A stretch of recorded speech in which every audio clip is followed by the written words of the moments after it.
Yeah. You put smartphone. Okay. That makes a lot more sense than trying to go in and out because the snow is. I mean, they were going to offer me one, so you can have that 4-ton truck. Drive me anyway. And of course, I pulled home and I got up. When I got up, it was raining at my house. This thing was starting to snow. And I came over the bridge in DC. Hey, we had already rattled them, man. No, I mean, after the snow nearly stopped. I drove into DC and the Potomac River stopped all the precipitation. I was like, that's pretty cool. And then, like an hour after I got to work, it started snowing again. I sat in the door all day today. Not really. I started reading. Yeah, I'm on the ridge line. The mountains are right behind us. Oh, yeah. Aaron ended up writing. Yeah, I saw I'm it. outside Leesburg. Yeah. We put a line in our huge labor age. Yeah, the Yeah, mountains. it was just like really. I'm close to And then I like Shenandoah asked about Valley. it. And they were like, So the snow, when it comes up, it hits the mountains, and then it goes up the mountains, it rolls back in, and it's Hagerstown. yeah, they're even 3 or 4. I like to move a little bit out Because they're the ones that I'm expired. very far off. Yeah. Of course. But yeah, I kind of publish that one. Yeah. Not that one. She, Aaron was saying that. I'm not a person. Is that near? You know that I didn't even know an area. Facebook, I really, I didn't think about it. I Good thing never. I'm not on Facebook. Facebook is listening to everything we say. I researched it last night. It's such a wonky app. To the point where it was, but it's, so it's like, that's the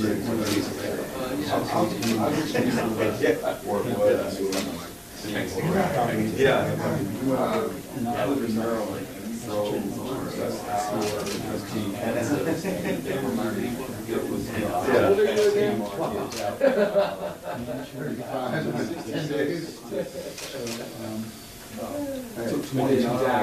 Hey, We exited on just point the finger where it should be pointed. Right there? Exactly.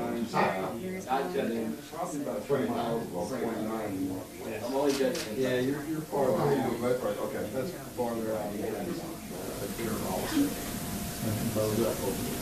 There's Mary Rock is right in the center of this.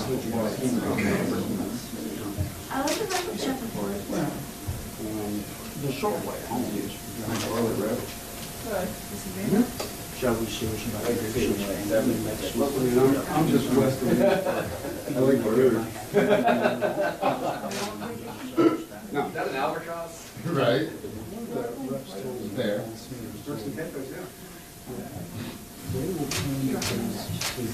Not right now, because it's black.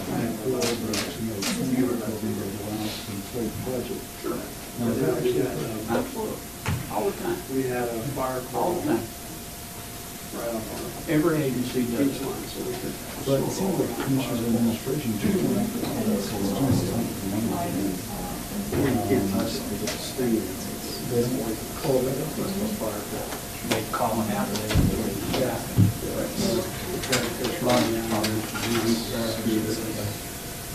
He just. Yeah, I'm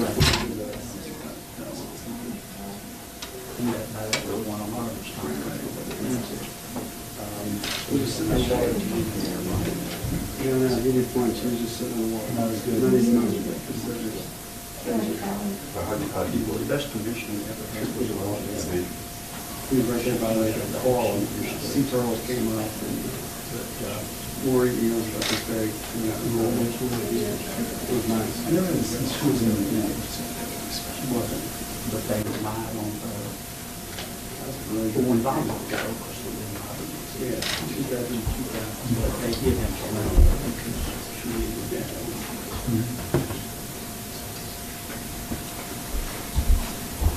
Okay, thanks, man. We're ready to choose the more. last time I got, who knows, and they changed the password. Password for And preparation.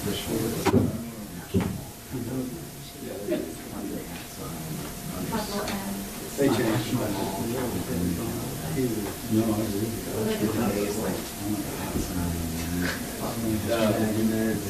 The guest is the little right all over. All lowercase. The guest is, since they changed the password. You swear by they changed your password last time. I understand you set up solar for a little bunch of.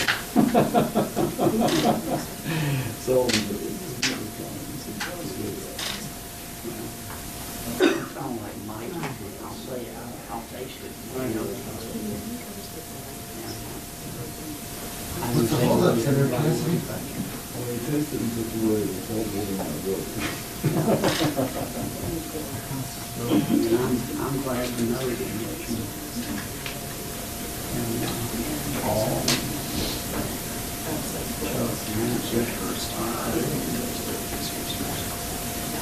let's go check with the rest of them. Which are new ones, I tried to change them, now tell them.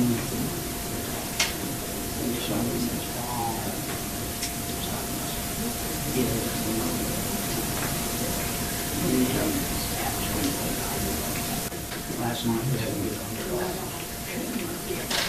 money.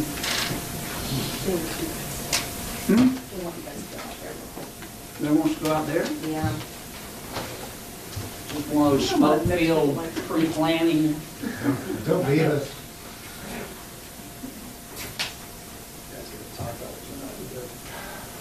They don't have. Okay.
Good morning, ladies and gentlemen. Thank you for joining us today. We're here to talk about the drug epidemic in our country, and in particular, the fentanyl crisis that our country faces. In 2016, 64,000 Americans died of drug overdoses. That's more than died in the entire Vietnam War, and it was probably more last year, and unfortunately will be more this year. 20,000 of those, almost a third, just 20,000 were from fentanyl. That's a 400% increase over recent times, over 50 people per day in this country dying from a fentanyl overdose. And that's because fentanyl is almost unique among drugs. It's a synthetic drug. It's manufactured in crooked laboratories in China. It's often smuggled here by Mexican drug cartels. And it is so potent. It is so potent that just this much fentanyl, this much, less than 40 grams, could kill 20,000 people. This could kill the 20,000 people who died from fentanyl overdoses in our country last year. That's as much like a weapon of mass destruction as it is a drug. In fact, recently, to give you a sense scale of the danger, but also the inadequacy of our laws, there was a 100-pound bust of fentanyl in New Jersey, 100 pounds. By some estimates, that could kill 18 million people. More fatalities than any nuclear weapon known to man, and the drug dealer only got 6 years in prison. Only 6 years for 100 pounds of fentanyl. That's why mandatory minimum sentences are so important, and our sentences for fentanyl are so inadequate. Even though this could kill 20,000 people, a drug dealer would get less than 5 years in prison for holding this. That simply doesn't work. That's why we propose legislation that will increase the mandatory minimums. So if you have 2 grams, just 5% of what you see here, 1/20th of what you see here, you would get at least 5 years in prison, and the more fentanyl you have, the more prison time you'd get. Our legislation is supported by the administration, it's supported by the Department of Justice, the professionals at the DEA, by law enforcement officials and organizations across the state of Arkansas. I look forward to working with my colleagues here to get this passed out of the Senate and the House and to put it on the President's desk to sign to help stop the fentanyl crisis we face. Now I'll turn over the microphone to Senator Graham. Well, thanks, Senator Cotton, for leading on this. We should approach this as a national emergency. We should pass his bill as if lives depended on it, because they do. I've been a prosecutor most of my adult life before I got in politics. The one thing I can say, as you drive up the cost of doing business in the drug trade, less of it will occur. And if you want to focus on fentanyl the way Tom is focusing on it, it will get so costly that people will go to some other business. And that's the goal, is to take this very dangerous drug and make those who handle it feel like it's not worth it anymore. And how do you do that? Well, number one, let's lower demand by dealing with treatment and prevention. Let's make it harder to get here by securing our border. And once it is here, let's put people who touch this stuff under the jailhouse, and they'll go on to do something else because the cost of business is too high. To the President, you're absolutely right to focus on the deterrence part of this. So on April the 11th, I'm going to have a hearing. I'm going to try to take this one step further. Tom's done a good job of describing how lethal a small amount of fentanyl is. So here's the concept. If you put arsenic out in a substance, we know that if a human being ingests arsenic, they're likely to die. So if you have a system of giving people arsenic, you could be charged with murder. I'm going to try to establish that fentanyl is in a class by itself, that those who trade in this should be subject to the felony murder doctrine, that if you're selling fentanyl because it is so lethal in small amounts that if anybody dies based on the product you created, the felony murder doctrine would take over, which would put the death penalty in play for fentanyl drug traffickers, and that really will change the game. That will make the cost of doing business completely different. So Tom's construct of mandatory minimums is going to get attention to the people who deal in this, and I'm going to try to take it one step further and achieve the goal the President laid out, making the death penalty an option in cases where people traffic in fentanyl because it is so deadly. Senator Kennedy. Thank you, Lindsey.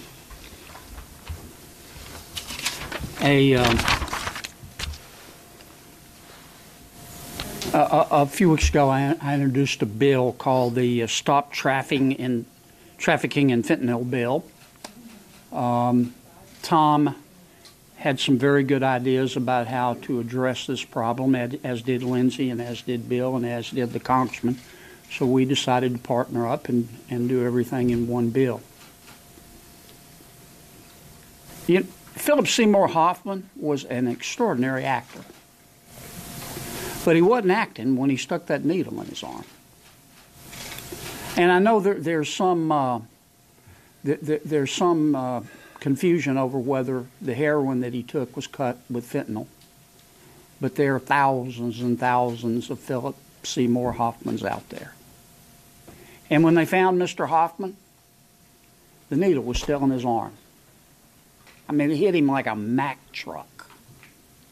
And that's how powerful this stuff is. I mean, you can see how little fentanyl equates to the heroin that has the same effect. It takes this little bit to kill you.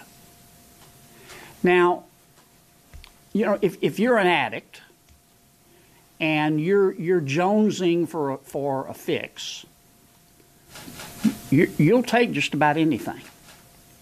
But most addicts have to buy their heroin from somebody. And those somebodies are drug dealers.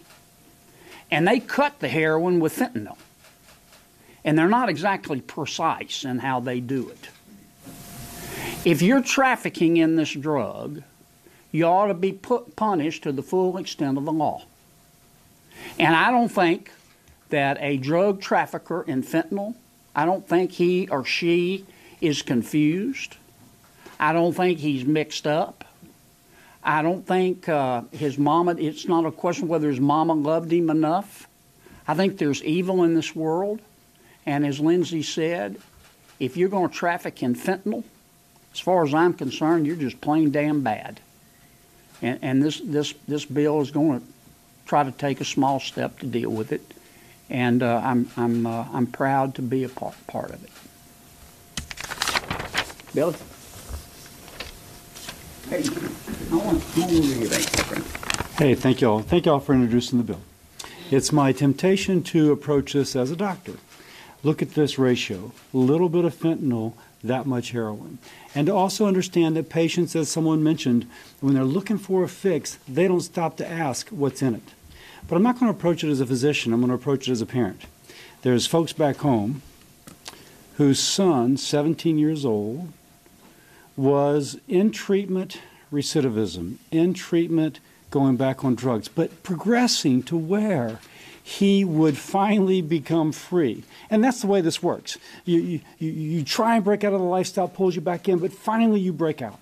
He was in this cycle, and they were very hopeful, very hopeful. He comes out of treatment, his friends grab him, they give him drugs, this time laced with fentanyl, and their 17-year-old is dead. Now, there's many things we need to do to prevent that tragedy, but it's a tragedy which is increasingly playing out across our country. This is one of the things that we can do. It's not the end of it. It's not the only thing, but it is a significant thing. That whoever supplied the fentanyl to this young man would understand that there was going to be a higher price to pay. That whoever he or she was would perhaps have a second thought before they tempt him out of treatment. Let's face it, they're losing a market. They want to keep him hooked. And if they keep him hooked and he dies, then their life is over too. Maybe not literally, but prison term, a longer prison term is part of that.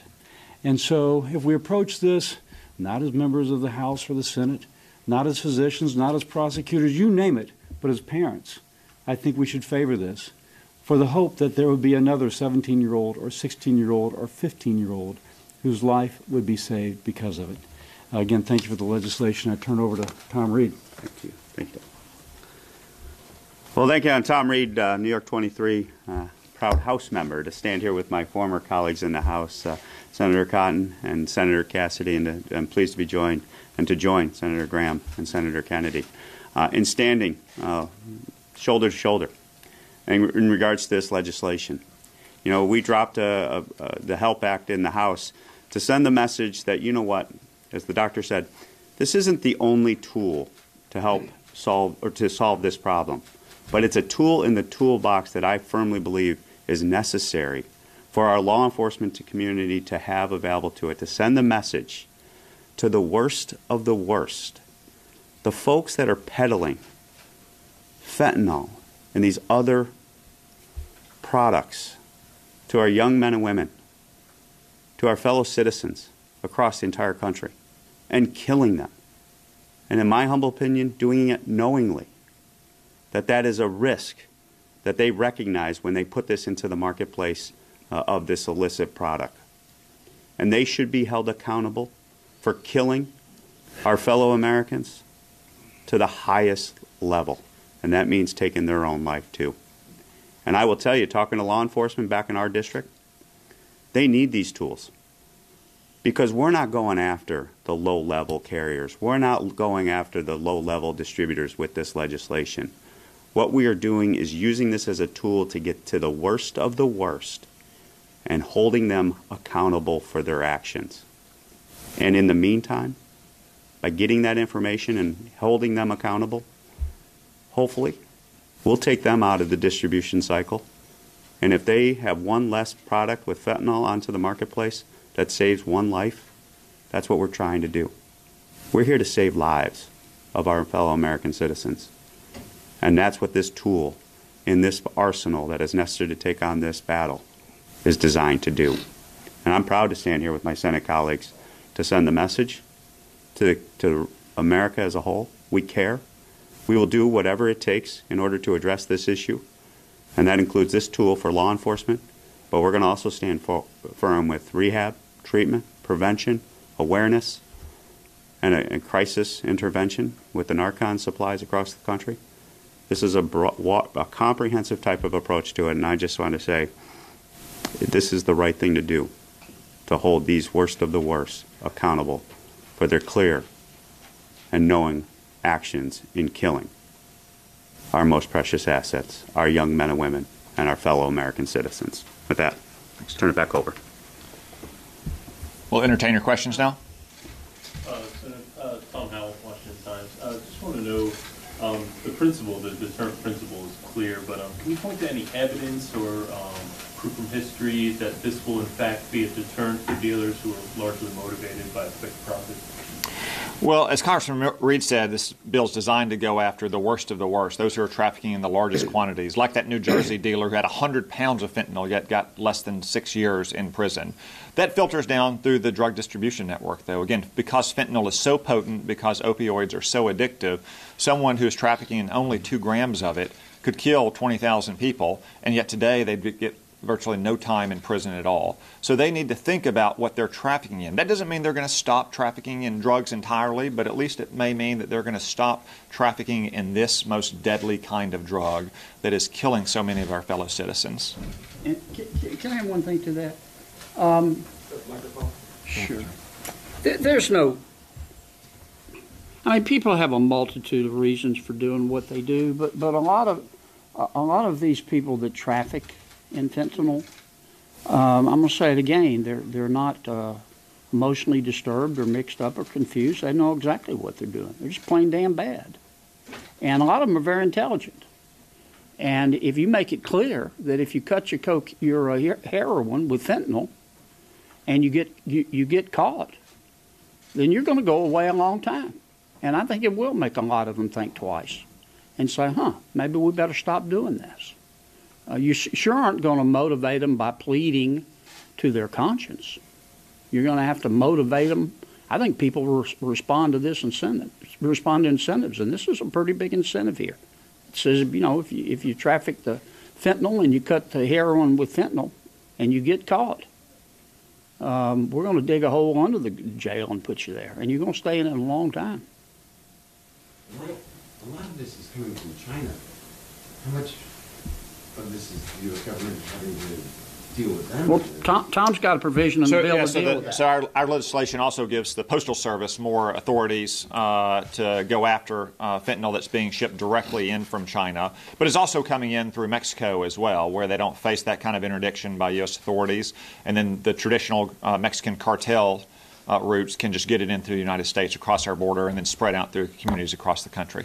The New Jersey example you mentioned, was that manufactured here? That was a state law example, but the principle still holds that as a matter of federal law, the federal law has not kept up with the crisis. Again, as Senator Kennedy said, this may not stop all drug dealing, it may not even stop heroin and other opioid dealing, but fentanyl is so deadly that it is different in kind. It's not a different in degree, and we need to take every step we can to get fentanyl off our streets, whatever happens to other drugs. I mean, Lindsey's right. If I walk into a Winn-Dixie, to a grocery store, and I replace a 6-pack of Bud Light with a 6-pack of battery acid light in the same can just to see what happens. Somebody drinks it and dies. I'm going to get life. I'm probably going to get the death penalty. I don't understand the difference. Rachel with the Hill. I'm curious. So the bill raises mandatory minimums for fentanyl, but what does it do in relation to the death penalty for drug traffickers? That's different than... So I agree with Senator Graham. I agree with the President that the death penalty should be on the table for people who traffic in this worst kind of drug. The Attorney General yesterday released guidelines to U.S. attorneys encouraging to use the Kingpin statute, which they already can use to seek the federal death penalty. I would encourage state prosecutors to use their felony murder laws to seek it under state law. And as Senator Graham said, He's going to have hearings, and then I look forward to working with him on federal legislation that will make it easier for the federal prosecutors to use the federal felony murder rules to seek the death penalty for these kind of drug traffickers. And what we're trying to do is make an argument that the lethality of the drug, the natural consequence of putting fentanyl in heroin because it's so lethal, is that somebody's going to die. So if a bunch of us rob a bank, we didn't go in intending to kill anybody, but if one person kills somebody in a bank, everybody in the mob, the bank robbery group, can be held accountable for felony murder because it's such a dangerous activity. So what we're trying to do with Tom's legislation is make the market forces change. Right now, the upside of dealing in fentanyl from a drug dealer's point of view is pretty good. You hook people for life. It's a way to keep them hooked. A little bit goes a long way.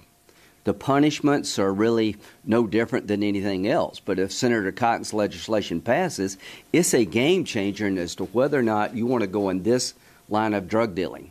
And the ultimate icing on the cake in terms of deterrence would be you could literally be put to death by selling fentanyl. And what I have to do, I have to make a scientific case that this drug is unique among all other drugs, and that the felony murder principle makes legal sense here, a new theory of the case. And as to China, the president's got to put this on the agenda with China. The Chinese need to do more in their backyard to take down the labs. When it comes to Mexico, this is why you need a secure border. But we need to start coordinating with our Mexican law enforcement partners and making the cost of doing business in Mexico go up, make the cost of doing business in China go up. One thing I can say about a Chinese drug manufacturer and fentanyl, if the Chinese government really got serious, the death penalty definitely applies there. Gentlemen, I have to go vote. We stand with you. Thank you, Senator. Thanks, Tom. See other comments. Since the quantity of fentanyl can be so small, some people on the supply chain might not even know that their heroin is cut with fentanyl. Would your proposal affect people who aren't aware? To step back for a moment, that's just to Senator Graham's point. It's not just that it's so potent, but it's also that it's so concentrated. Right. So it poses a unique risk in a way that other drugs do not. But no, like all drug laws, you're responsible for what you're carrying and what you're selling. And then that has the deterrent effect of making it less likely that you're going to deal with anyone at any point in the drug distribution chain that is used in the past or still is using fentanyl, and makes you less likely to traffic any other drugs that might be cut with fentanyl. There's been a movement away from mandatory minimums. Yes. So could this be an exchange? Give us as part of a broader bill? Well, so mandatory minimums that came out of the 80s and 90s, 3 strikes, you're out. It's basically taking people in urban and rural areas who are more likely to engage with law enforcement and have large sentences for relatively minor offenses that accumulate over time.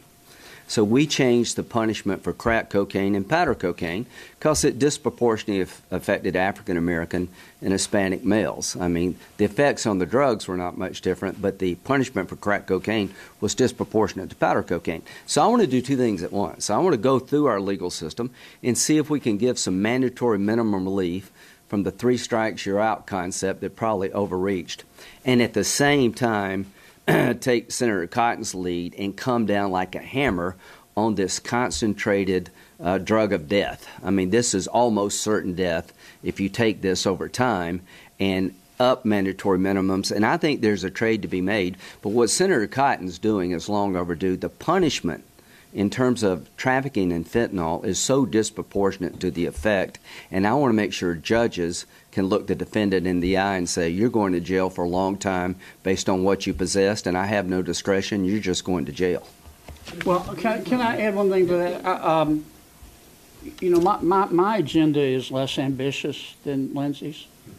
I just want to do something about the fentanyl. I mean, I'm going to say it again, it takes this much. And there's somebody in the supply chain who is cutting the heroin with the fentanyl and doesn't care. Now, if he sells to somebody else, that somebody else, as far as I'm concerned, is responsible. You either believe in free will or you don't. And you're not going to stop this stuff by saying, can we talk?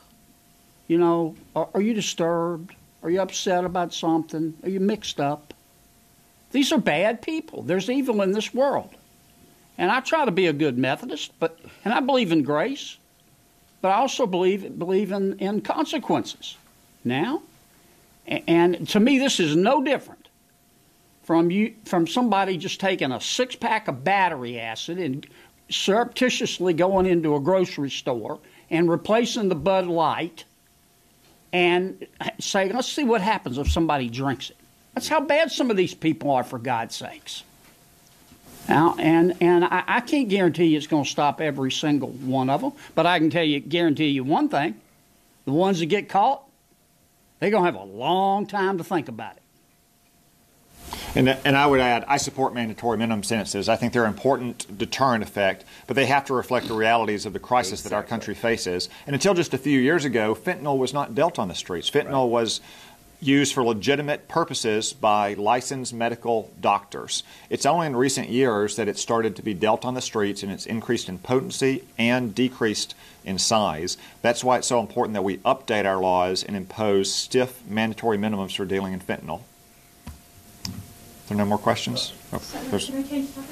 I've got a question about Russia and Trump. Any more questions on?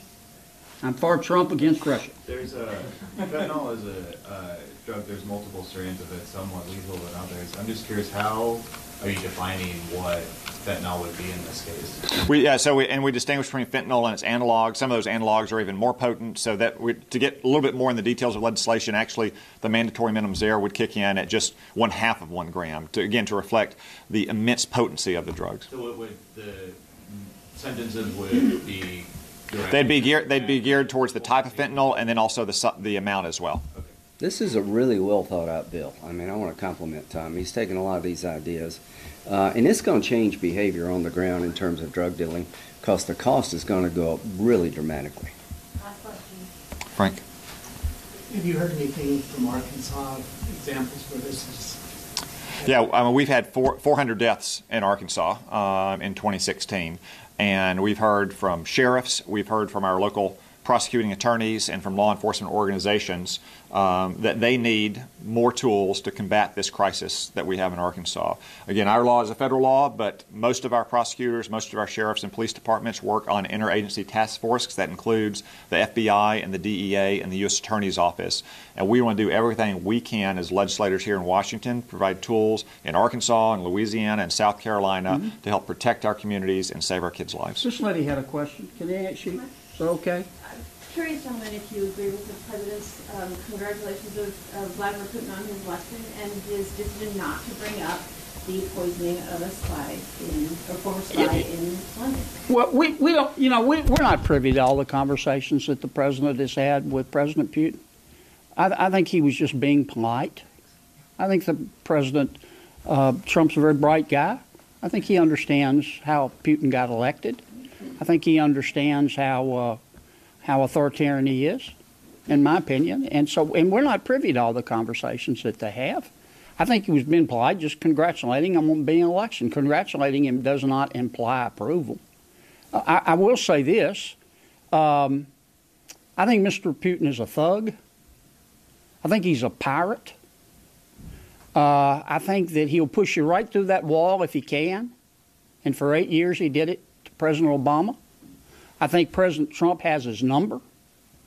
If I were king for a day, I'm not, and I do not aspire to be.